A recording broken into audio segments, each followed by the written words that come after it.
আপনি কি জানেন রাসূল সাল্লাল্লাহু আলাইহি ওয়াসাল্লাম এমন কিছু আমলের কথা বলেছেন যেগুলো মাত্র কয়েক মিনিটে করা যায়, কিন্তু সওয়াব এত বেশি যে কল্পনাও করা যায় না।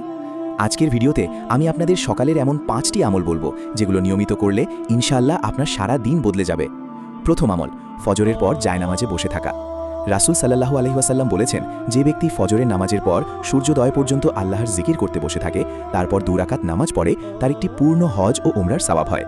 শুধু সূর্যোদয় পর্যন্ত বসে থাকলেই একটি হজের সওয়াব, এর চেয়ে সহজ আমল আর কি হতে পারে।